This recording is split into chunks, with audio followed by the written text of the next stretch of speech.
I'm Erin, 32 years old, and I've always treasured our family's holiday traditions. Growing up, Christmas meant warmth, laughter, and belonging.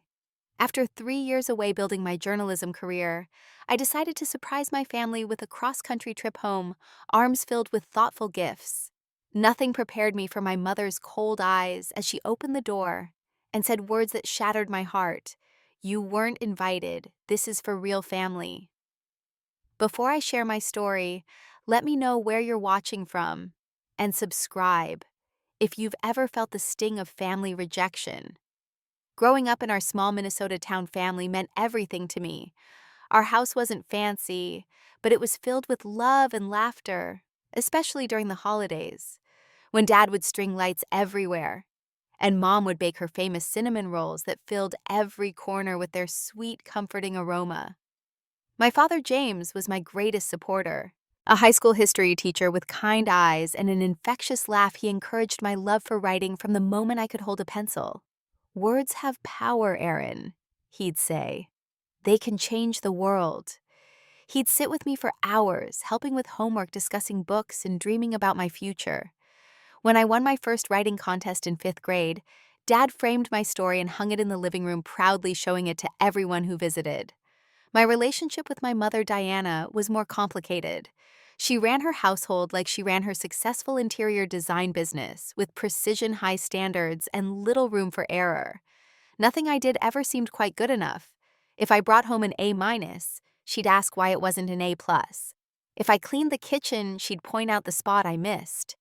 "I push because I want you to be your best," she'd explain, but sometimes it felt like her definition of best was impossible to achieve. The dynamic shifted even more when my sister Abigail came along when I was 10. 7 years younger than me, Abby was adorable with her golden curls and dimpled smile. Mom doted on her in ways she never had with me. While I received criticism, Abby received praise. While I got practical gifts, Abby got extravagant ones. I never resented my little sister for it. She was sweet and looked up to me, but I couldn't help noticing the difference in treatment. "Your sister is more delicate than you," Mom would say.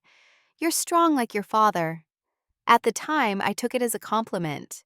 Things changed dramatically when I left for college. I'd earned a full scholarship to Northwestern's journalism program, making Dad burst with pride. Mom's reaction was more subdued. "It's so far away," she said, her lips pressed into a thin line. "Seattle has good schools too. Chicago has better opportunities for what I want to do," I explained. "Always thinking about yourself first," she replied. During those college years, I noticed my phone calls home became increasingly about Abby's achievements. Mom would rave about her grades, her popularity, her talent in piano recitals. Dad would get on the line afterward, his voice apologetic, as he asked about my classes and internships. After graduation, I landed a job at a prestigious online magazine in Seattle. The position offered creative freedom and the chance to write impactful stories. When I called to share the news, Dad was thrilled. "That's my girl," he said, his voice breaking with emotion. Mom's response was telling in its brevity. "Seattle is so far from home." I tried not to let the distance affect our relationship. I called weekly, sent birthday and anniversary gifts, flew home for major holidays. But each visit, I felt more like a guest and less like family. Mom would make comments about my big city life and how I'd outgrown our little town. Dad tried to mediate, but his health had begun to decline. His once robust frame thinning, his energy diminishing after a series of minor heart attacks. Christmas was always our most sacred family tradition. Mom would decorate for weeks, transforming our home into a holiday wonderland. Dad would wear his ridiculous Santa sweater and read The Night Before Christmas, even after Abby and I were too old for it. We'd exchange gifts on Christmas Eve, attend midnight service at church, then spend Christmas Day in pajamas, playing games and eating leftovers. No matter what tensions existed the rest of the year, Christmas was our time of peace and connection. That's why it hurt so much when I discovered through Facebook that they'd celebrated the previous Christmas without telling me. There was Abby with her new husband, Tyler, Mom and Dad, in matching sweaters, all gathered around the tree I hadn't helped decorate. When I called to ask why I hadn't been invited, Mom said there had been a miscommunication and changed the subject. Dad got on the phone later and apologized, saying he thought Mom had called me.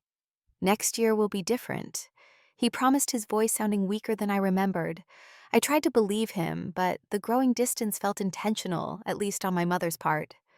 My Seattle friends would ask about my holiday plans, and I'd lie, saying I was choosing to stay in the city this year. The truth that I wasn't sure if I was welcome anymore was too painful to admit. My life in Seattle had flourished professionally, but something was always missing. I'd built a beautiful apartment with my roommate Jessica, a photographer whose vibrant personality and warm heart had made her my closest friend in the city. We decorated with twinkling lights and a small tree playing carols and baking cookies in an attempt to capture the holiday spirit. But as Christmas approached, Jessica noticed my melancholy. "You're staring at your phone again," she said one evening, placing a mug of hot chocolate on the coffee table beside me. "Call them, Erin. Whatever is going on talking is better than this limbo." I nodded, knowing she was right. I'd been checking my phone obsessively, waiting for an invitation that hadn't come. December 15th had passed, then the 18th, and now it was the 20th. In previous years, Mom would have called weeks ago to confirm my arrival date. That night, I finally called my father directly instead of the house phone. He answered on the fourth ring, his voice sounding alarmingly frail. "Dad, are you okay?" I asked, immediately concerned. "Just tired, sweetheart. Been a long day." He coughed, a rattling sound that tightened my chest with worry. "How's your heart? Are you taking your medication?" "Your mother makes sure of it." He chuckled weakly. "How's the big city treating you?" We talked about my recent article on climate change refugees that had gained national attention. He asked thoughtful questions, proud of my work as always. When I carefully brought up Christmas, there was a long pause. "Your mother has been planning something special," he said finally. "I think she wanted to surprise you. You know how she gets about her holiday plans." But his voice held an uncertainty that gnawed at me. After we hung up, I opened Instagram and scrolled through Abby's recent posts. There it was, a photo from yesterday of her shopping for Christmas ornaments with Mom.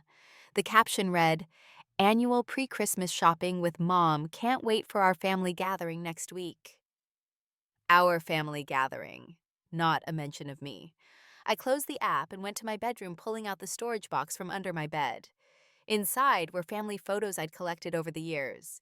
Me sitting on Dad's shoulders at the state fair. Abby and me making snow angels.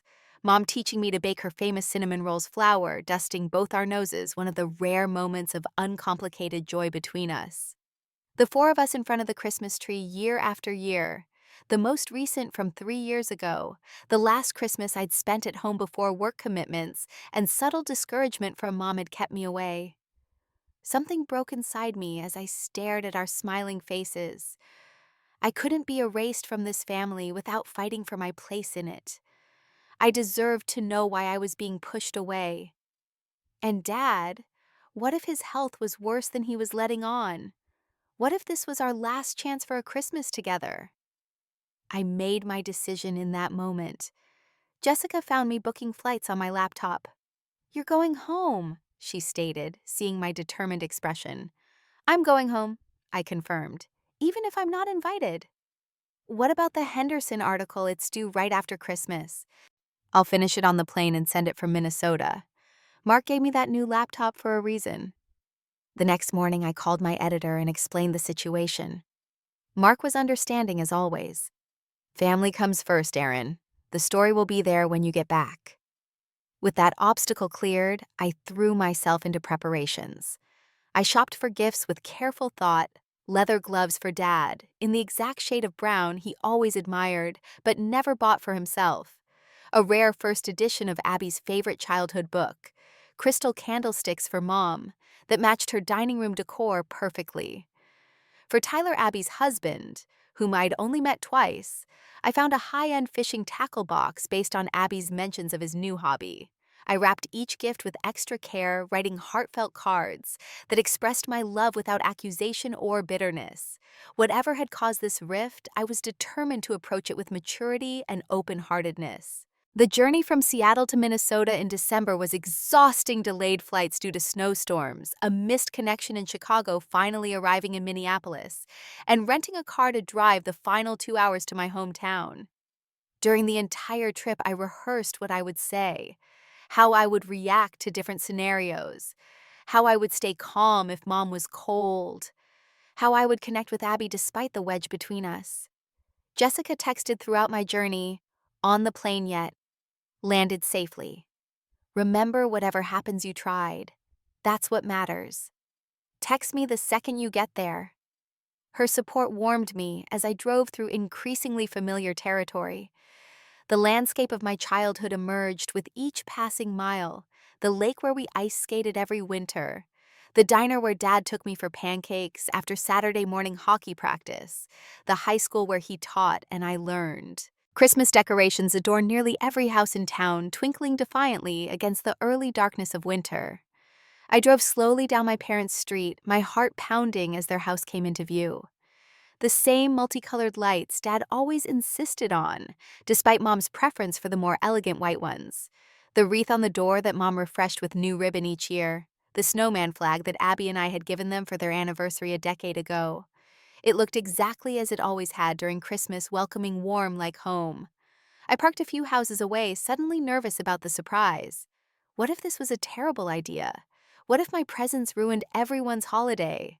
"Stop it," I whispered to myself. "You're family too. You belong here too."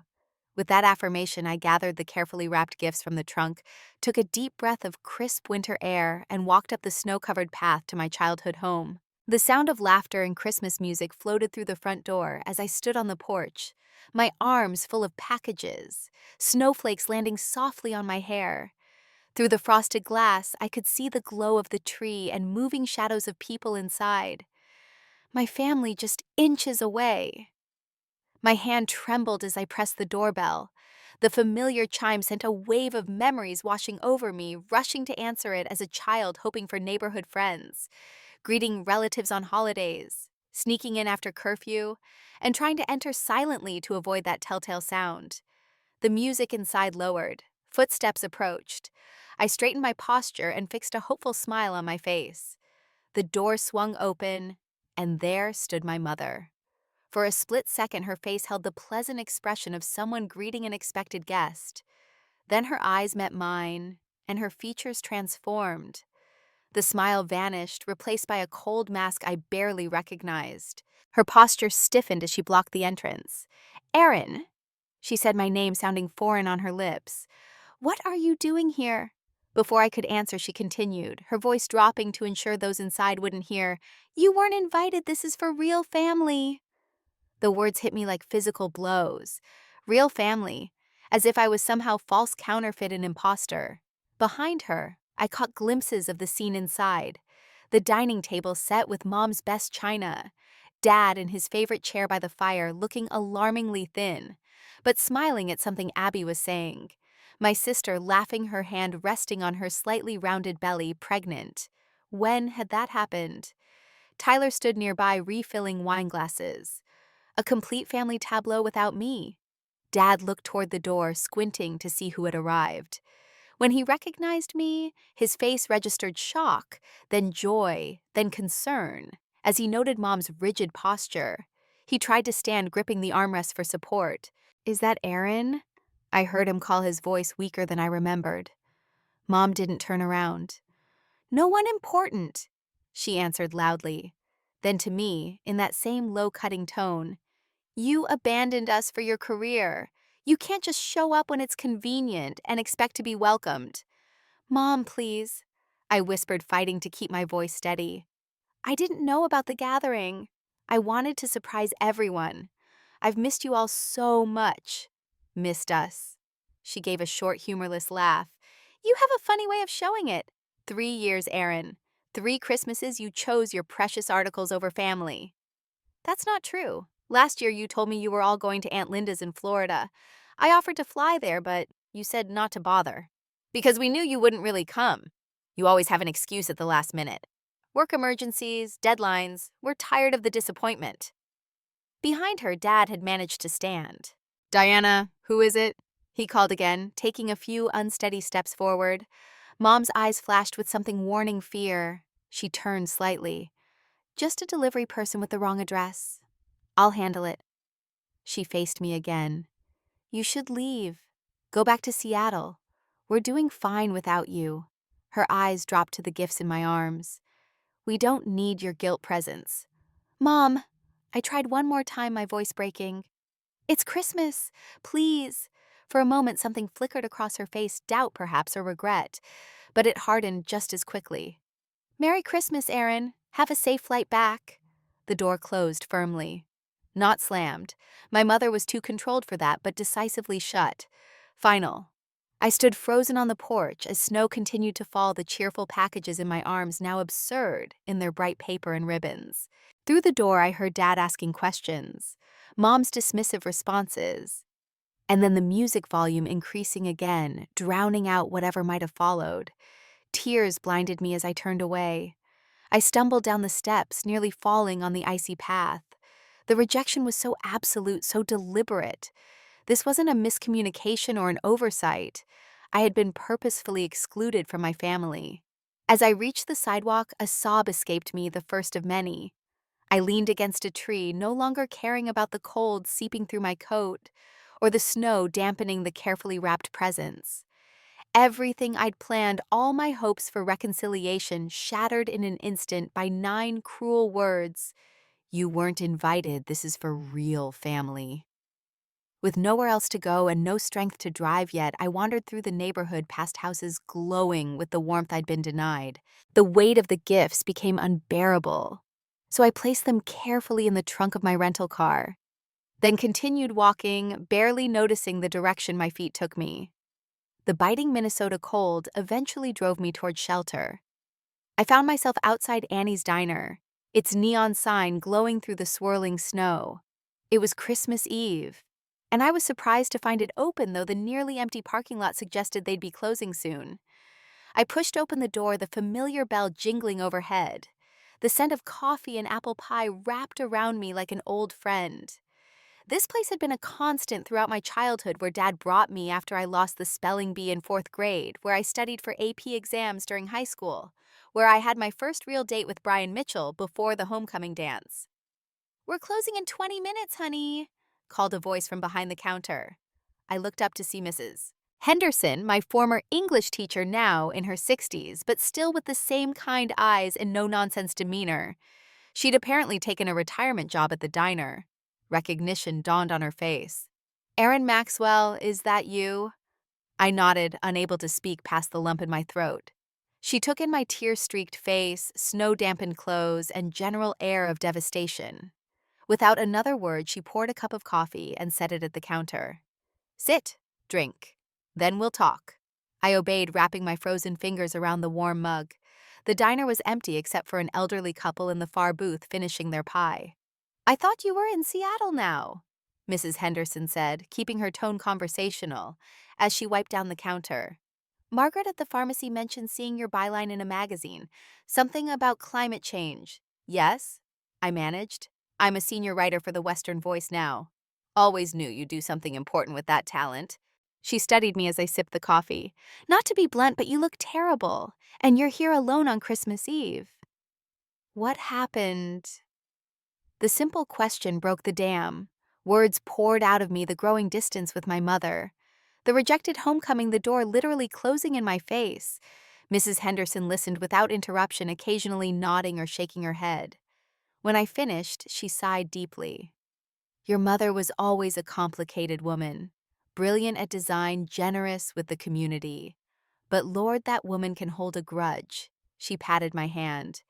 "Where are you staying tonight?" The question stopped me short. In my impulsive decision to come home, I'd assumed I'd stay with my family. I hadn't booked a hotel. I don't know," I admitted. "Everything's probably booked for the holidays." "Finish your coffee," she said decisively.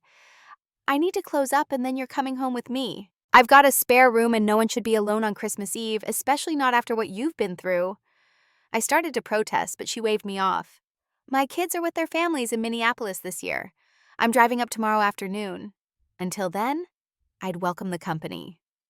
An hour later, I found myself in Mrs. Henderson's cozy craftsman home, a few blocks from my parents' house. She fixed us tea and brought out Christmas cookies while I sat wrapped in a borrowed blanket on her sofa. "Your mother has changed these past few years," she said, settling into her armchair. Not for the better, I'm afraid. What do you mean? I asked. After your father's second heart attack last year, she became controlling, more than usual. She manages his diet, his medication, his social calendar. She's convinced she's the only one who can take care of him properly. This was news to me. Second heart attack. He only told me about a minor one 3 years ago. Mrs. Henderson's expression confirmed my growing suspicion that I'd been kept in the dark about important family matters. It was serious, Aaron. He was in the hospital for 2 weeks. I'm surprised you didn't know. No one called me. I whispered, the betrayal deepening. Why wouldn't they tell me? Your mother likely made that decision. She told everyone your career was too important to disturb you with family problems. That's ridiculous. I would have come immediately. I believe you. But your mother, she hesitated. Your mother has been painting a particular picture of you to anyone who will listen. That you've become too sophisticated for small-town life. That you only call when you want something. That you broke your father's heart by staying away. The injustice burned. None of that is true. She's the one who discourages my visits. She's the one who doesn't tell me about family gatherings. I suspected as much. Mrs. Henderson sipped her tea thoughtfully. And Abigail has always followed your mother's lead. The pregnancy has only brought them closer.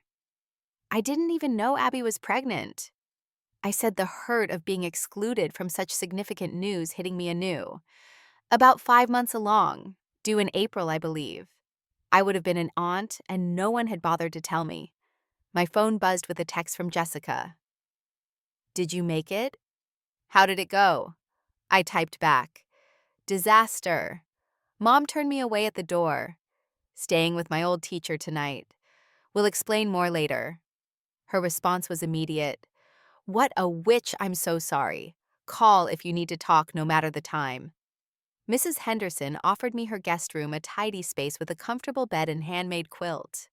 I lay awake for hours replaying the scene at my parents' house, imagining what I could have said differently, wondering if there had been signs of this complete rejection that I'd missed over the years. By morning, I'd made a decision. I wouldn't leave town yet. I needed to see my father to understand what was happening with his health, and perhaps to have an honest conversation with my sister. I wouldn't give up on my family without one more attempt at connection. Mrs. Henderson found me in the kitchen already dressed and making coffee. You look determined, she observed. I am, I replied. I'm going to try to see Dad somehow. I need to know he's okay. She nodded approvingly. That's the Aaron Maxwell I remember, never backing down from a challenge. The next morning, I headed to Wilson's Grocery, knowing it would be one of the few places open on Christmas Day. My plan was simple but desperate. Dad often walked to the corner store early in the mornings to get his newspaper. Perhaps I could intercept him there away from Mom's watchful eye. The store was nearly empty, just a few last-minute shoppers grabbing forgotten ingredients for holiday meals. I wandered the aisles aimlessly, checking my watch every few minutes. If Dad's habits hadn't changed, he'd come around 7:30 a.m. At 7:25, I positioned myself near the newspaper stand, pretending to browse magazines while watching the door. The minutes ticked by slowly. 7:30 came and went, then 7:45. By 8:00, I was losing hope. Aaron, a familiar voice behind me made me jump. What are you doing here? I turned to find not my father but Abigail. My sister looked different from her social media photos, her pregnant belly more prominent, her face slightly fuller, dark circles under her eyes suggesting she wasn't sleeping well. Abby, I breathed, unsure what reception to expect. She glanced around nervously. Mom said you showed up last night. She turned me away, I said, unable to keep the hurt from my voice. Abigail shifted uncomfortably, adjusting her grocery basket. You should have called first. Would that have changed anything? Would I have been welcome? She looked away, confirming my suspicion. It's complicated, Aaron. Then uncomplicate it for me. Why am I suddenly not part of this family? A middle-aged man walked past, giving us curious looks. Abby lowered her voice. Can we talk somewhere else? I just need to pay for these ginger ales for Dad. His stomach's been upset. 5 minutes later, we sat in my rental car in the parking lot, the engine running for heat. An awkward silence stretched between us until I finally broke it. "When were you going to tell me about the baby?" Abby's hand moved protectively to her belly. "I wanted to. Mom said we should wait until you weren't so busy." "I'm never too busy for something this important," I said, fighting to keep my voice steady. Just like I wouldn't have been too busy to come home when Dad had his second heart attack, which, by the way, I just learned about yesterday. Guilt flashed across her face. "Mom said it would just stress you out that you couldn't do anything from Seattle anyway. She had no right to make that decision for me. He's my father, too." "I know." She looked down at her hands. "But you left Aaron. You moved across the country and built this whole other life. Meanwhile, I've been here. I'm the one who takes Dad to his appointments. I'm the one who makes sure he takes his pills when Mom's at her design consultations. I'm the one who's been here for every holiday, every birthday, every bad day." The resentment in her voice was unmistakable. "So this is punishment for pursuing my career." "It's not punishment, it's just, Mom says family has to be your priority to be a priority to family." That's her talking, not you. The Abby I knew wouldn't exclude her sister from her pregnancy news or Christmas dinner just because Mom said so. "You don't know me anymore." She burst out, tears filling her eyes. "It's been years, Aaron. You call once a week for 15 minutes. You send gift cards for birthdays. You're like a distant relative, not a sister." Her words stung because there was truth in them. "I've tried to stay connected, Abby. But it's hard when every conversation with Mom makes me feel like a disappointment, when Dad gets on the phone sounding weaker each time when you barely return my texts." "You don't understand what it's been like here," she said, wiping her eyes. "After Dad's heart attack, everything changed. Mom was terrified of losing him. She controlled everything, his food, his visitors, his stress levels. When your name came up, his blood pressure would rise because he missed you so much. So Mom started limiting those conversations." A sick feeling grew in my stomach. "What are you saying?" Abby looked miserable. "She intercepts your cards sometimes, tells Dad you're too busy to call, makes excuses for why you can't visit. I thought it was wrong, but she said it was for his health." "That's manipulation, Abby, not protection." I struggled to process this betrayal. Does Dad even know I send gifts that I call the house, and Mom says he's napping or at physical therapy? Her silence was answer enough. "And what about you? Are you really going along with this?" She placed both hands on her belly, as if drawing strength from the life growing inside her. I didn't know the extent of it at first. By the time I figured it out, the narrative was established. You were the daughter who abandoned the family for career ambition. I was the dutiful one who stayed. And you were comfortable with that story. "No," she admitted quietly. "But confronting Mom meant risking my place too. Tyler and I live in the guest house on their property. Mom watches our finances like a hawk because she's helping us save for the baby. We're not in a position to defy her." The depth of my mother's control was becoming frighteningly clear. "How bad is Dad's health, really?" Abby's expression crumpled. "Bad, Aaron. The doctors are talking months, not years. His heart is failing. That's why this Christmas is so important. It might be his last." The world seemed to stop. My father, my champion, my foundation dying. And I almost missed saying goodbye because of my mother's manipulations. "I need to see him," I said, my voice breaking. "Please, Abby, help me see Dad." She bit her lip, clearly torn between loyalty to our mother and doing what was right. "Mom has her charity committee meeting tomorrow morning. She'll be gone from 9 to 11. Dad will be alone because I have a prenatal appointment." "Thank you," I whispered, reaching for her hand.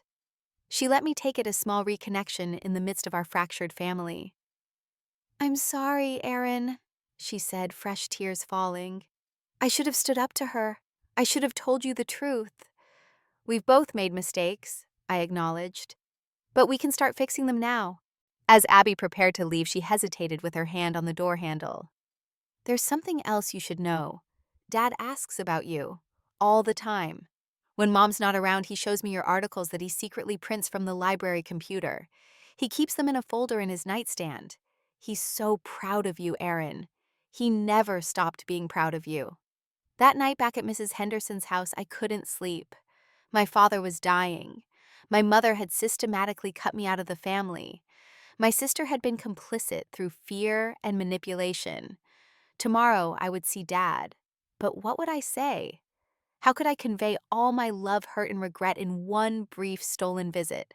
I pulled out my laptop and began to write, not an article this time, but a letter to my father. Everything I needed him to know in case tomorrow's opportunity never came again. The hospital wasn't where I expected to meet my father the next morning. Abby texted me at dawn. Change of plans. Dad admitted to hospital last night. Congestive heart failure flare-up. Mom still going to meeting after morning visits. Come to Memorial Hospital room 412 after 9:30. My hands shook as I drove. The local hospital was small, but well regarded, its brick facade familiar from childhood bicycle rides past its grounds. I parked in the visitor's lot, rehearsing what I would say, how I would contain my emotions enough to make our limited time meaningful rather than distressing for him. I took the elevator to the 4th floor, my heart pounding with each passing number. The corridor seemed endless as I searched for room 412, simultaneously desperate to reach it and terrified of what I would find. The door was partially open. I knocked softly before entering, not sure what to expect. Nothing prepared me for how frail my father looked in that hospital bed. His once robust frame seemed to disappear beneath the thin blanket. His face was pale cheeks sunken, the skin around his eyes bruised with exhaustion. But when he turned toward the door, those eyes, still the same vibrant blue I'd inherited, widened with disbelief and then filled with tears.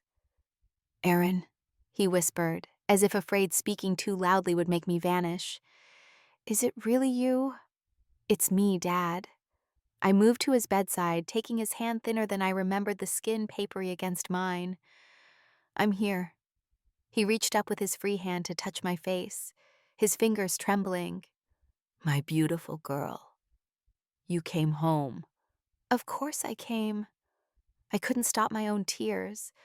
"I'm so sorry it took so long." No," he insisted, his voice weak but determined. "I'm the one who's sorry. I should have stood up to your mother, should have called you myself about Christmas." "Abby told me everything," I said gently. "About Mom intercepting my cards, making excuses, controlling the narrative."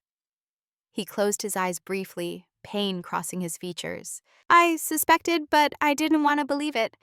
Easier to think you were just busy with your important work. So proud of that work, Aaron. I read every article." "I know. Abby told me about your secret folder." I smiled through my tears. Very sneaky, Dad. A ghost of his old grin appeared. "Learned from the best. Remember when you used to smuggle cookies up to your room inside your school books?" The shared memory warmed something inside me. We still had this, our connection, our history, our love, despite everything my mother had done to sever it. For the next hour, we talked with an openness we hadn't shared in years. He explained how my mother's controlling nature had intensified after his health declined. "She was always afraid of being left even before we had you girls," he explained. "Her father abandoned the family when she was 12. Never a word, never a penny of support afterward. She had to drop out of school at 16 to help her mother make ends meet. She never told me that," I said, surprised by this glimpse into my mother's past. "Diana doesn't believe in excuses. Not for herself, not for others. But that wound shaped her, Aaron. When you left for college then, Seattle, she saw it as another abandonment. She couldn't control you anymore, so she controlled the rest of us even tighter. That explains it, Dad, but it doesn't excuse what she's done. Cutting me off from you, from Abby, from family holidays, it's cruel." He sighed heavily. "I know. And I let it happen because fighting with her raised my blood pressure, which scared her more, which made her clamp down harder. A vicious cycle." He squeezed my hand. "But seeing you now, it's worth any argument that follows." I told him about my life in Seattle, my friendship with Jessica, my recent award for investigative journalism. His face glowed with pride at each accomplishment, asking questions that showed he truly wanted to know every detail of my life. "Are you happy, Aaron?" he asked finally. "Beyond the career success, are you fulfilled?" The question caught me off guard with its perception. "I love my work," I said carefully. But I've been lonely, Dad. I've missed my family, the good parts of it anyway. I've missed you. I've missed you too. More than words can say. His eyes welled up again. Promise me something, anything. Don't let your mother's coldness harden your heart. Forgiveness isn't about forgetting what happened or excusing it. It's about choosing peace over resentment. I learned that too late in life. Before I could respond, he reached for the drawer in his bedside table. Help me with this. There's something I want you to have. I opened the drawer and found a worn leather pouch.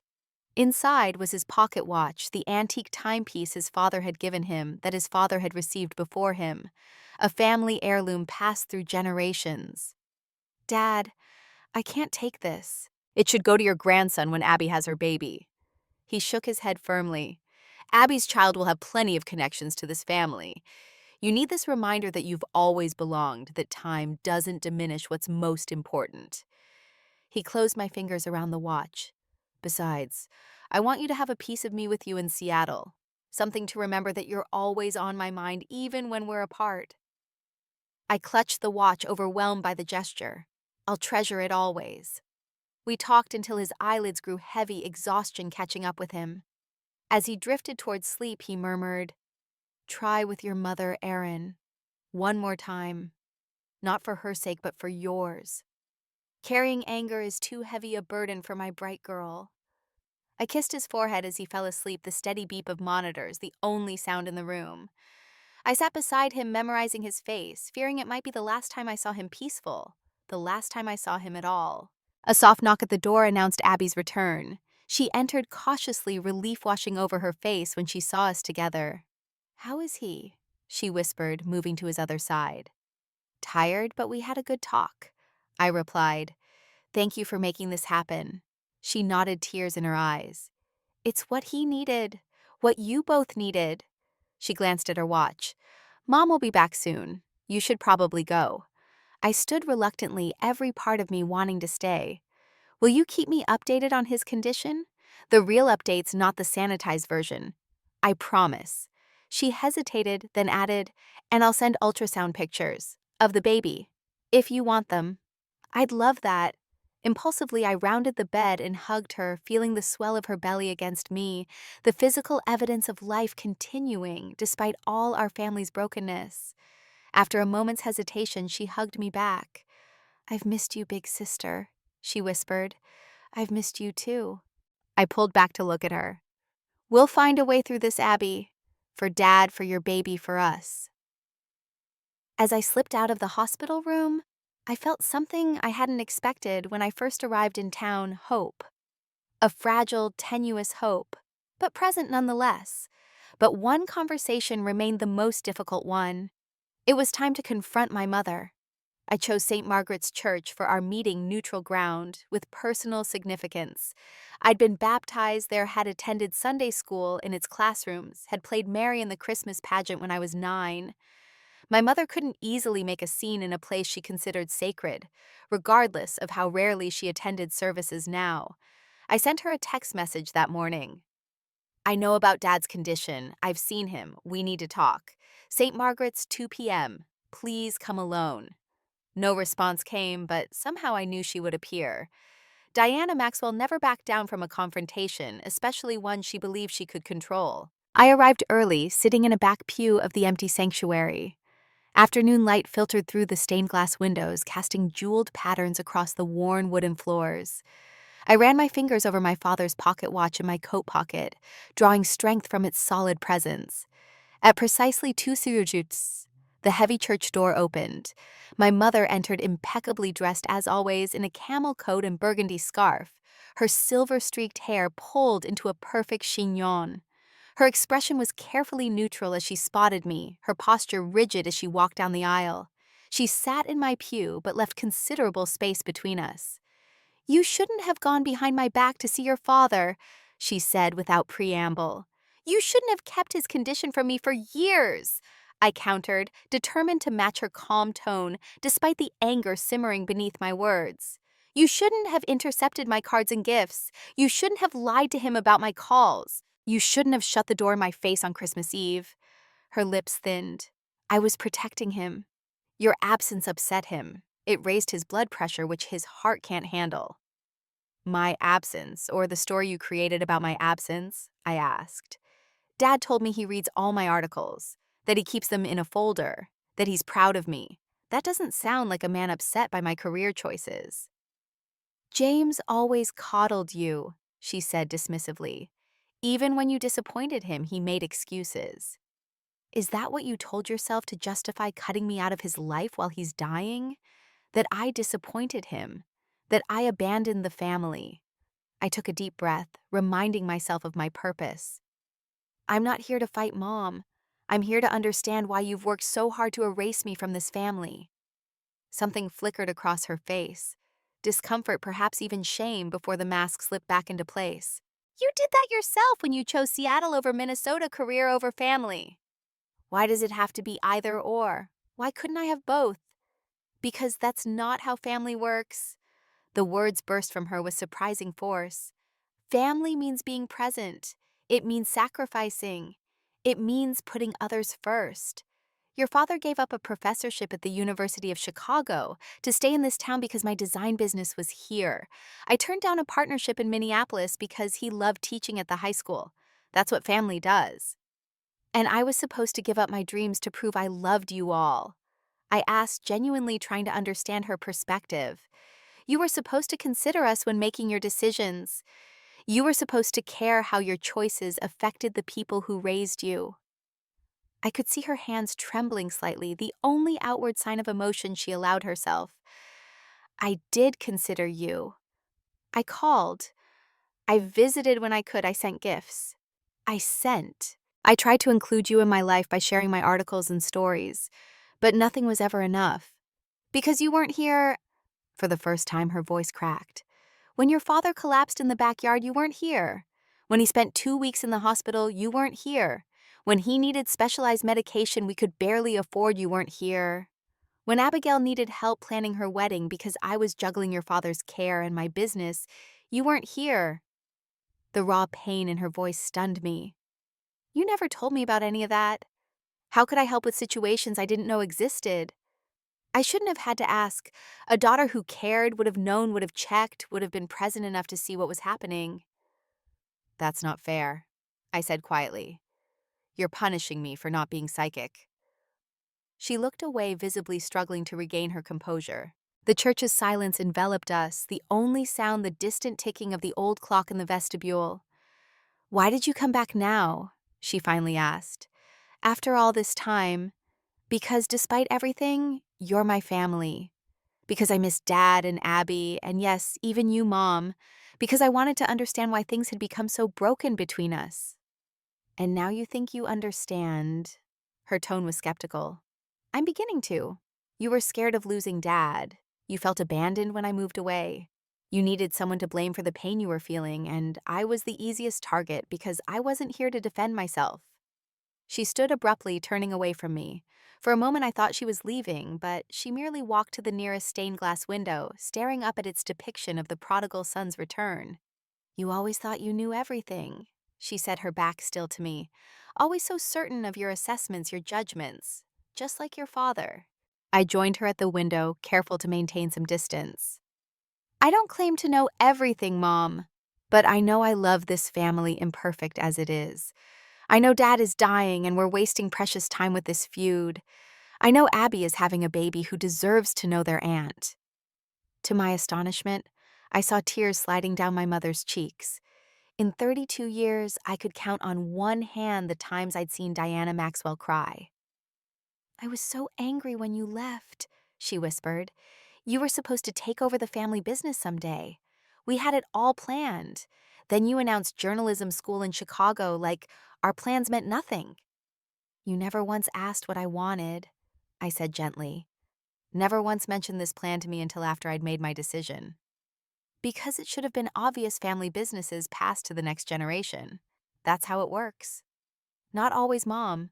Not when the next generation has different dreams. She wiped her tears quickly, composure returning. Well, it doesn't matter now. Abigail has stepped in. She's learning the design business. She'll take over eventually once the baby is older. And does Abby want that? I asked, thinking of my sister's earlier comments about financial dependence. Of course she does. She understands family obligation. I recognized we were at an impasse on this point. Mom, I didn't come to rehash old arguments. I came because I want to spend time with Dad while I still can. I want to be part of Abby's journey to motherhood. And despite everything, I want to try to rebuild some kind of relationship with you. She turned to face me, fully studying me, as if seeing me clearly for the first time in years. You're very determined. Like me, though you'd hate to admit it. I'm more like you than either of us wants to acknowledge, I conceded with a small smile. Stubborn, passionate about my work, protective of what I love. Something shifted in her expression, not warmth exactly, but perhaps a reluctant recognition. Your father wants you at Christmas dinner tomorrow. He made me promise to ask you. It wasn't an enthusiastic invitation, but it was a start. I'd like that very much. Dinner is at 2. Don't be late. She straightened her scarf, practical as always. And bring a dessert. Something store-bought is fine. Actually, I was thinking I might make your cinnamon rolls if you still have the recipe. A flash of surprise crossed her face. You remember those? Of course, making them with you was one of my favorite memories. She nodded once briskly. I'll text you the recipe, though I doubt you'll find cardamom in this town on Christmas Day. I'll manage, I promised, recognizing the challenge for what it was, a test of my commitment, my resourcefulness.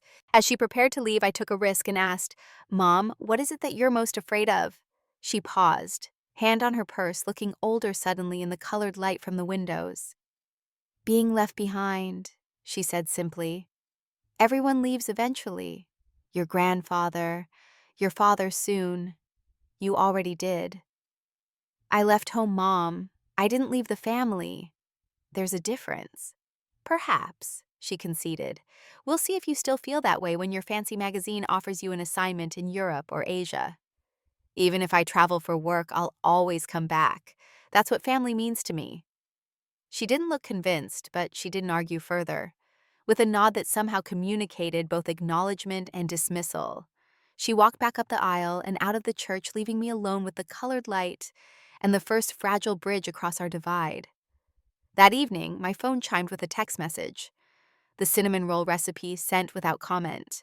It wasn't forgiveness or acceptance, but it was something, a beginning. 6 months later, I sat in my Seattle apartment surrounded by boxes. Jessica watched from the doorway as I carefully wrapped my father's pocket watch in tissue paper before placing it in my carry-on bag. I still can't believe you're doing this, she said, handing me a cup of coffee. I mean, I get it, but Seattle's been your home for so long. It still is in many ways, I assured her. This is temporary, 6 months, maybe a year. My father had passed away peacefully 2 months after Christmas, with all of us, yes, even my mother and I together at his bedside. His last words to me had been, "Remember what I said about forgiveness, Aaron. Choose peace." I was trying, though. The journey wasn't easy or linear. The Christmas dinner had been tense but civil. Mom had examined my cinnamon rolls with critical eyes before pronouncing them acceptable, which from her was practically effusive praise. Abby and I had exchanged tentative smiles across the table, rebuilding our connection one small moment at a time.